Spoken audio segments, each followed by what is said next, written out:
Have you ever noticed that the more you search for peace, the more it seems to elude you? The more you try to relax, the more anxious you become.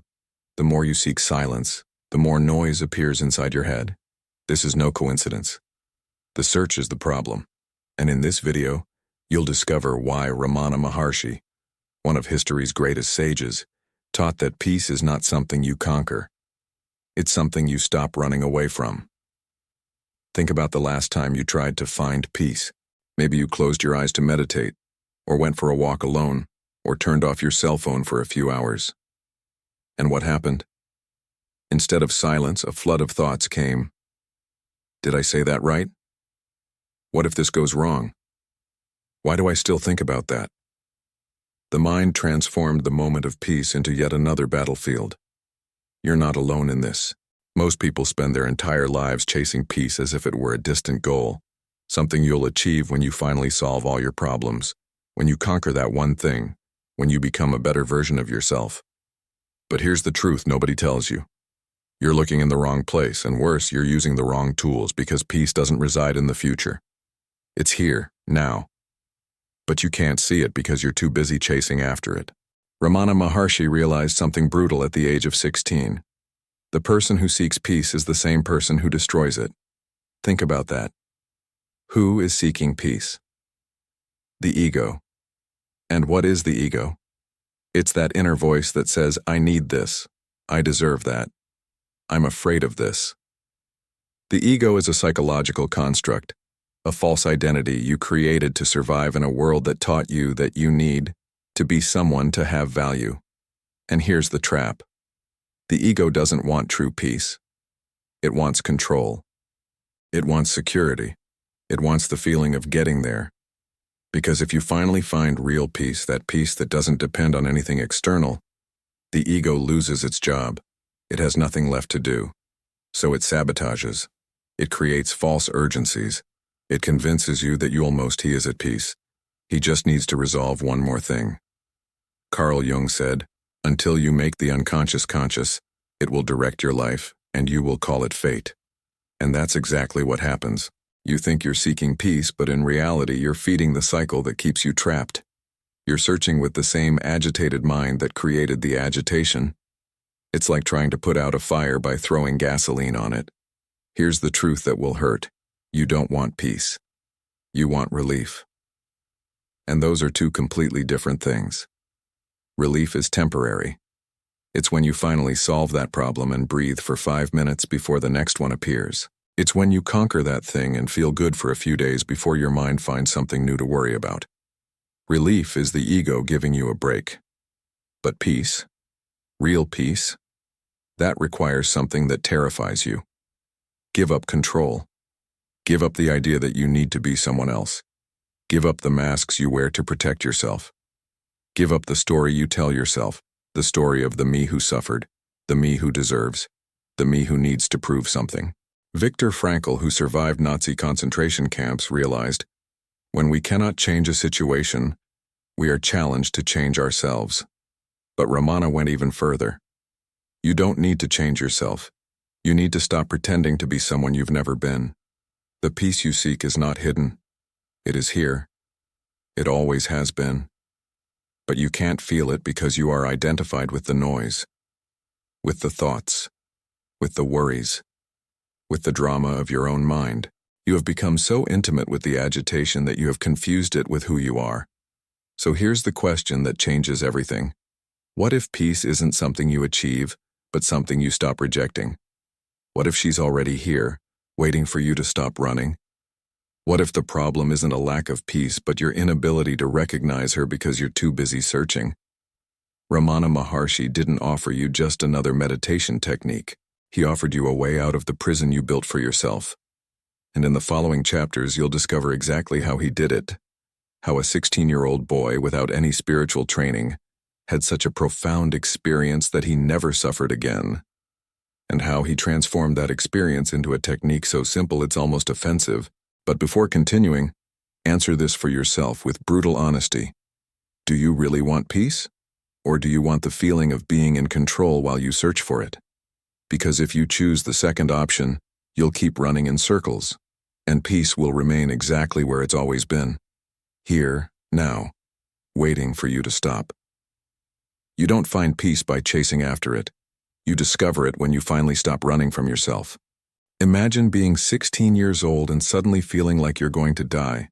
Not because you're sick, not because you're in danger, but because something inside you knows, with absolute and terrifying certainty, that death is coming. Now, at this very moment. What would you do? Scream? Call someone? Try to run away?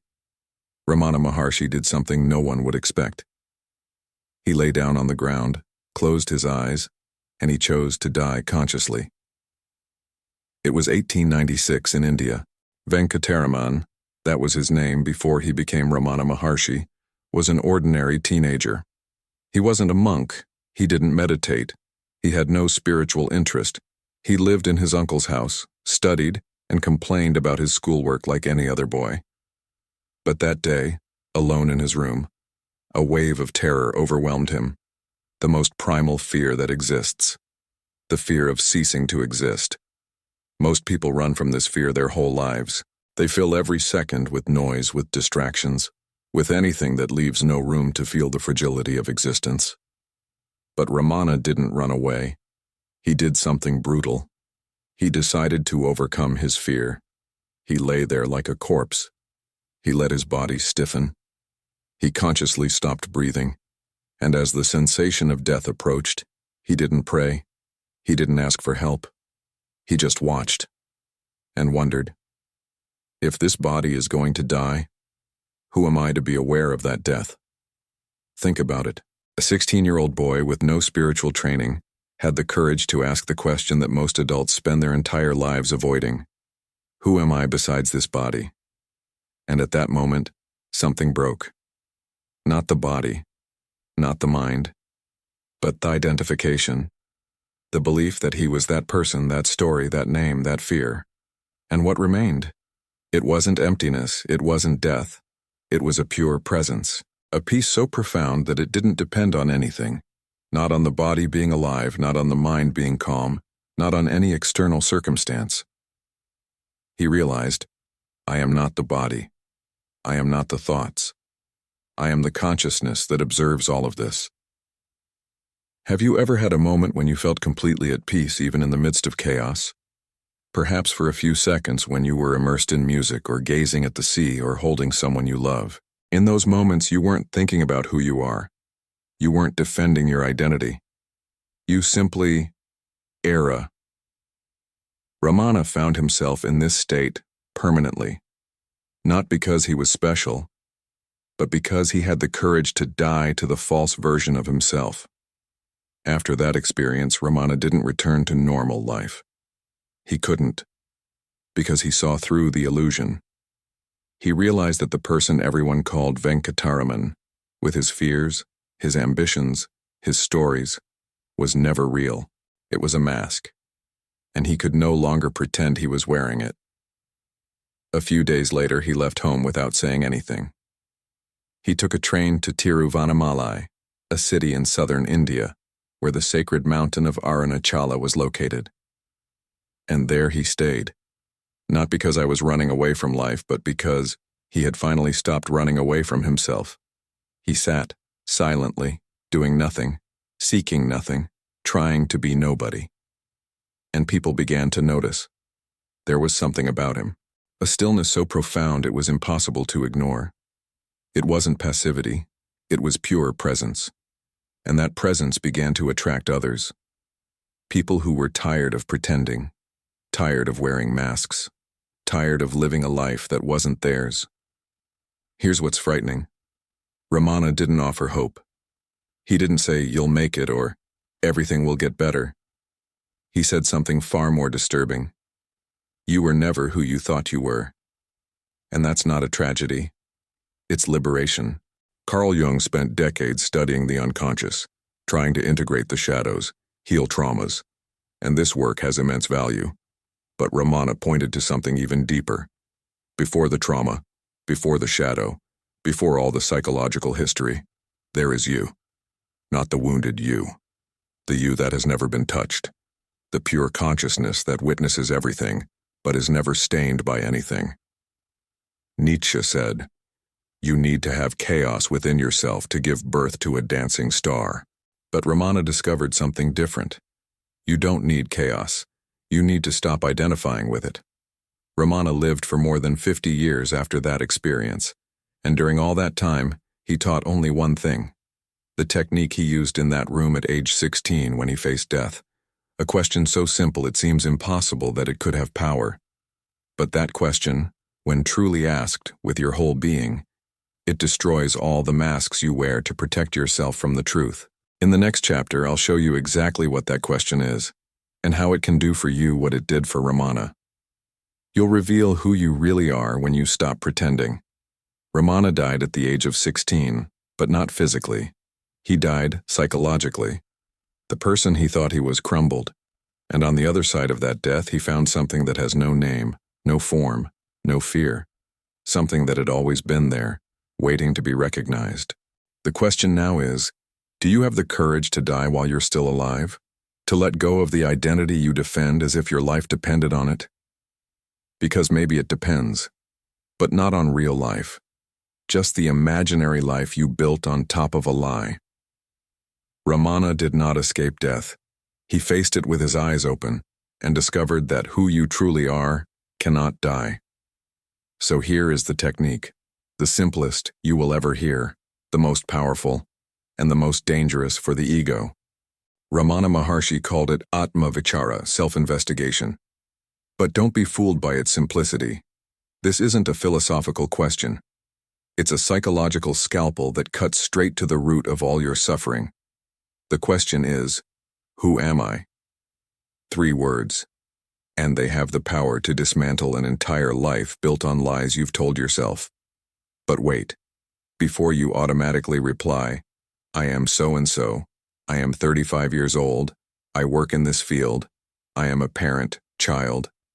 Stop, because those aren't answers. They are labels, roles you play. Stories you tell about a person who may never have actually existed. Ramana is not asking about you, he is asking, who are you before all these stories, before the name, before the profession, before the pain, before everything you think defines who you are. Let's do this together now. Take a deep breath and ask yourself, really, who am I? The first response that comes to mind is always a superficial identification. I am my body. But think about it. Have you ever noticed that the body is constantly changing? Cells die and are reborn every instant. You were a baby, then a child, now an adult. The body ages, gets sick, transforms. So who is aware of these changes? If you can observe the body changing, you can't just be the body. You are something that observe the body. Next attempt. I am my thoughts. But here's the problem. You can see your thoughts arising, can't you? You can watch a thought appear, stay for a few seconds, and disappear. If you can notice their thoughts like someone watching clouds passing in the sky, then who is the observer? You can't be the thoughts. There's something inside you that is conscious of thoughts. Carl Jung dedicated his life to mapping the unconscious. He spoke about the shadow, about the masks we wear, the persona we show to the world, the edited version of ourselves that we learn to present in order to be accepted. But Ramana goes further. He shows that all your identities, even the most intimate ones, even those you defend tooth and nail, are masks. You are not your traumas. You are not your successes. You are not your achievements nor your failures. You are not even your emotions. Why? Because all of that, it comes and goes. And what comes and goes cannot be you. You are what remains. Constant awareness, a presence that never sleeps, never changes, never dies. Nietzsche said, "We become what we think we are." But Ramana discovered something even more liberating. You were never who you thought you were, and that's the best news you've ever received. But here's the problem. The ego hates that question, because the ego, and the answer is false. The ego is that voice that says, I am this, I need that, I am afraid of this. When you truly ask, who am I? You are questioning the very existence of the ego, and it will fight. with all its might. It will distract you. It will bring up urgent thoughts. You don't have time for this right now. You need to solve that problem first. Remember that person who hurt you? Think about that. The ego uses any tool available to keep you identified with the story, because the moment you see through the story, the ego loses control. And here is the deepest fear. If I am nobody, what is left? The ego confuses being nobody with being nothing. But Ramana discovered the opposite. When you are not a specific someone, you are all. You are pure consciousness. You are the space where everything happens. You are the ocean, not the wave. Kierkegaard said, "Anxiety is the dizziness of freedom." This question, who am I, provokes exactly that, a dizziness. Because for the first time you are looking into the abyss where you thought a solid self existed. And in that abyss, instead of terror, there is silence, peace, freedom. So how do you use this in real life? It's not just once, it's constantly. It's a way of life. Every time you feel anguish, fear, anger, jealousy, anxiety, stop. Don't try to solve it. Don't try to understand it. Don't try to control it. Just ask, who is feeling this? I am angry. Who is I? I'm scared. Oh, who's scared? I was rejected. Who was rejected? I'm not good enough. Who isn't good enough? And every time you ask that question seriously, something changes. The identification loosens. You realize that there is a space between you and what you feel. And in that space you discover that you are not the drama. You are the witness to the drama, and the witness never suffers. She only observes. Viktor Frankl in the concentration camps discovered, between stimulus and response there is a space. In that space lies our power to choose. Ramana shows that this space reveals who you truly are. Ramana didn't offer you a relaxation technique. He invited you to a voluntary death, the death of the false identity, the death of all the stories you tell yourself to feel safe. And on the other side of this death, there is no void. There is the only thing that has always been real. You, not the you that needs approval, the you that is pure consciousness. You've spent your whole life building a persona, defending that persona, suffering when that persona was threatened. And Ramana simply asks, is this character real? Or is it just a story you tell to avoid the truth? But here's the part nobody tells you. This question is frightening because it exposes the emptiness. And you've been trained since childhood to run from emptiness, to fill every second with thought, with noise, with anything. Why? Because in silence the truth emerges. And the truth is, you were never who you thought you were. In the next chapter, I'll show you why you run from silence as if it were a threat. Why the peace you say you want is actually the thing that terrifies you most. And how the ego uses constant noise to continue existing. You don't need more answers. You need to ask the right question. And the right question isn't, how do I find peace? The right question is, who is looking for peace? Answer this, truly, not intellectually, and you'll discover that the person who seeks peace never existed. The question, who am I, doesn't give you answers.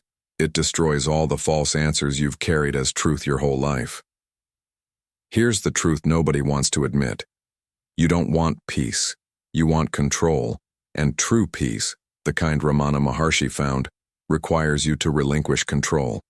It requires you to stop managing your identity, defending your story, proving your worth, and that terrifies you more than anything. Think about the last time you were completely alone, in total silence, no cell phone, no music, nothing to do, no one to impress. How long did you last? 5 minutes, 2? Before your mind started screaming, pulling you back to thought, to worry, to anything that would take you away from that unbearable emptiness? This is not an accident. It's an ego defense mechanism, and it's working exactly as programmed, keeping you away from the only thing that can set you free. The ego is not the villain. It's a survival strategy, a psychological armor you built as a child in a world that taught you that you need to be someone to be loved. From a young age, you learned, be good, be strong, be useful, be quiet, be what they want. And to keep those identities alive, you need constant noise. Because in silence, all these masks fall away. Ramana Maharshi said that the mind is like a drunken monkey, jumping from branch to branch, from thought to thought, from worry to worry, never stopping. And you think that's normal. You think that's you thinking. But it's not. It's the ego desperately trying to prove that it exists. Gabor Mate, a trauma specialist, explains, we don't run away from our emotions because we are weak. We run away because as children, we learned that feeling completely was dangerous. And silence. Silence is the place where you finally feels everything you've spent your whole life avoiding. The anger you swallowed, the pain you ignored, the loneliness you covered up with noise, the emptiness you filled with anything. Work, relationships, addictions, endless distractions. Imagine you spend your whole life carrying a heavy backpack. Inside it, you keep all your identities. I am the strong one. I am the responsible one. I am the one who never fails. I am the one who cannot disappoint. And this backpack is so heavy that your shoulders bleed, your back aches. Every step is torture. But you can't let it go. Why? Because you're afraid to discover who you are without her. Silence is the moment when you can finally take off your backpack. But the ego whispers, if you drop this, you'll disappear. Nobody will love you. You'll have no value. And you believe it. So you run back to the noise, back to the thoughts, back to the drama. Because at least in the drama you feel that it exists. Have you ever noticed that whenever you're about to truly relax, your mind brings up something urgent? A worry, a painful memory, a future plan that needs to be resolved now. It's not a coincidence. It's sabotage. The ego knows that in profound silence it loses power, so it creates false urgencies. It keeps you busy. It convinces you that there is no time for silence, that you have too many things to deal with, that you will rest when you finish this. But here's the brutal truth. You'll never finish. There will always be one more thing, one more problem, one more worry, because the ego needs that. It feeds on problems. It exists. Why? There is a problem. The moment there is nothing left to solve, the ego starves to death. Carl Jung said, people will do anything, no matter how absurd, to avoid looking inside themselves. Why? Because looking inside means facing the void. It means seeing that the person you defend, with their achievements, their stories, their justifications, it has no real substance. It's a construct, a fiction that you've told yourself so many times that you've begun to believe it. Ramana taught that all suffering stems from a single illusion. The idea that you are a separate entity that needs to protect, promote, and defend yourself from the world. And what about the noise of the mind? It's the sound of that constant defense. Every thought is an attempt to control the uncontrollable. Every worry is an attempt to avoid the inevitable. Every plan is an attempt to escape the present moment, because the present is where all your stories die. And here's the cruel irony. The more you fight for peace, the further away from it you get, because the fight itself and the problem. The search is what keeps you separated from what you're looking for. It's like trying to find your glasses while they're on your face. Nietzsche said, you need to have chaos within yourself to give birth to a dancing star. But Ramana discovered something different. You don't need more chaos. You need to stop identifying with it. You need to see that chaos happens. That consciousness. But consciousness is never chaotic. It's like the ocean. The waves on the surface may be rough, but deep down, all is at peace. Have you ever noticed that the people who talk most about peace are the ones who experience it least? They buy books. They go to therapy. They meditate with apps. They watch videos. But nothing really works. Why? Because they're trying. To conquer peace is being achieved using the same tools that create unrest. They are using the mind to fight the mind. And the mind always wins this game, because it invented the rules. Peace is not a state that you achieve. It's what's left when you stop running away, When you finally have the courage to sit in silence and let everything crumble. Let your thoughts scream. Let your emotions surface. Let the emptiness swallow you. And discover that on the other side of the emptiness, there is no death, there is birth. The birth of who you always were, before you learned to pretend. Viktor Frankl said, "When we can no longer change a situation, we are challenged to change ourselves." But Ramana went further. You don't need to change. You need to stop pretending to be someone you've never been. So here's the choice. You can keep running. You can keep filling every second with noise, with distraction, with drama. You can keep carrying the backpack of your false identities until the end of your life. Or, you can stop. You can sit in silence. You can ask the question, "Who am I?" and have the courage to do not reply. Just observe. And see what remains when all the false answers crumble. In the next and final chapter, I will show you the ultimate truth that Ramana lived with for over 50 years. Peace is not something you achieve. It's who you've always been. But this truth can only be lived, never understood. And perhaps you are finally ready to stop understanding and begin to be. Silence is not emptiness. It is fullness. But your ego has convinced you that without noise, you cease to exist. And as long as you believe that, peace will remain that distant thing you pursue but never reach. The question now is, do you have the courage to stop? To drop your backpack? To see who you are when all the stories finally fall silent? You don't run from silence because it's scary. You run from it because it reveals that everything you thought you knew was just a story you told yourself to survive. Ramana Maharshi spent over 50 years sitting at the foot of the sacred mountain of Arunachala. People came from all over the world, carrying their sorrows, their questions, their desperate searches, and they all asked the same question in different ways. How do I find peace? And Ramana always responded with the same devastating truth. You can't find what you never lost. Peace is not an achievement. It's not a prize at the end of a spiritual journey. It's not something you gain after meditating enough, resolving all your traumas, or becoming a better version of yourself. Peace is its essential nature. She's here. Now. She's always been here.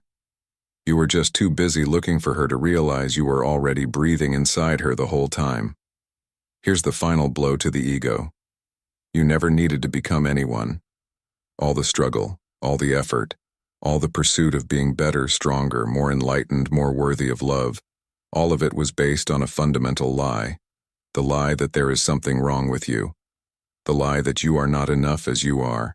The lie that you need to conquer the right to exist in peace. But Ramana saw through that. He realized that the problem isn't who you are. The problem is believing that you are someone specific, because the moment you identify with anything, a name, a body, a story, a social role, an emotion, you create separation, and suffering. Carl Jung spent decades exploring the unconscious, trying to integrate shadows, heal traumas, and reconcile internal opposites. And this work has immense value. But Ramana points to something even deeper, simpler, more radical. Before the shadow, before the trauma, before all the psychological history you carry, there is you. It's not you who needs healing. It's you who... He was never injured. Pure consciousness observes everything, pain, joy, fear, love, but is never touched by any of it. Here's a paradox that will blow your mind. You are already what you are looking for. The peace you desperately want is right here in this very moment, closer to you than your own breath. But you can't feel it because you're looking in the wrong direction. You're searching out there for the future, the next achievement, the next relationship, the next accomplishment, for something that can only be found inside, and not in here in an emotional or psychological sense, but in the most literal and direct sense possible, in the pure presence that you are before thinking anything about yourself. Eckhart Tolle, who spent years mired in the deepest depression, had a sudden awakening at age 29 when he thought, I can no longer live with myself. And then a question arose. Wait, if there is an I and a me, who are these two? If there are two, which one am I really? This realization instantly freed him, because he saw that the suffering I was a mental construct, and the true self, the consciousness that observed all that suffering, I was at peace the whole time. Imagine you are the ocean, but you've spent your whole life identifying with a specific wave, with a specific shape, in a specific position. And this wave is afraid of breaking on the beach, afraid of disappearing, afraid of not being special enough. So it fights. It tries to be bigger, more beautiful, more impressive than the other waves. But deep down, it lives in terror. Because waves don't last. They always break. They always die. But then one day the wave stops looking only at itself. It looks down, and it realizes, I am not just the wave. I am the entire ocean experiencing itself as a wave. And in that moment, all fear disappears. Because the ocean never breaks. The ocean never dies. The waves come and go, thousands of them, millions of them. But the ocean remains. Always. You are not the wave. You are the ocean that has forgotten itself. And peace. Peace is the ocean reminding us that it was never in danger. Ramana didn't offer you a philosophy to believe in. He invited you to a direct experience. Feel it now, in this moment. You are conscious of reading these words, right? There is a presence here, a consciousness. It has no form. It has no history. It has no name. It has no fear, she simply is. And that awareness, that silent, vast presence is who you truly are. Not a part of you, not something you possess, and you. All suffering happens when you forget this, when you get lost in identifying with the character, with the story, with the drama. And all peace returns, instantly, when you remember, I am not the character. I am the consciousness that is watching the character live.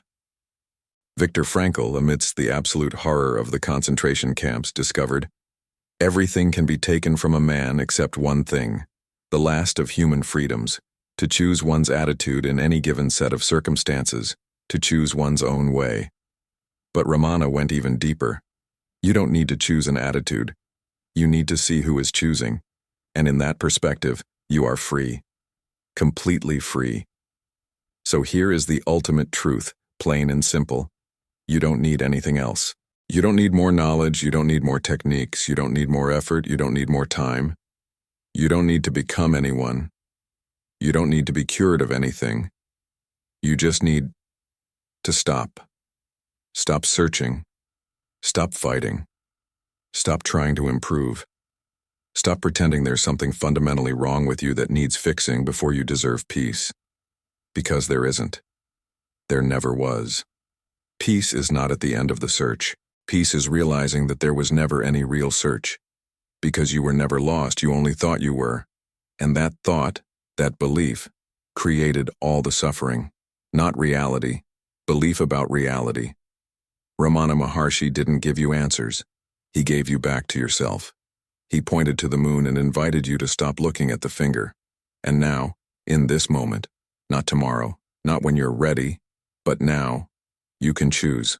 You can continue the endless search chasing after something you'll never find out there. Or you can simply stop, breathe, let go, and acknowledge the peace that is already here, that has always been here. That in you. Not when you solve that problem. Not when you achieve that goal. Not when you become that person. Now. Because the present moment is the only place where you truly exist. And in the present moment, when you're not rushing toward the future or running from the past, when you simply, and peace is not a temporary experience. She is you. You've reached the end of this video. But perhaps this is the beginning of something that has no end. The beginning of ceasing to live like a terrified wave and starting to live like the ocean you've always been. The beginning of ceasing to defend a false identity and starting to be the truth that needs no defending. Ramana Maharshi didn't become special.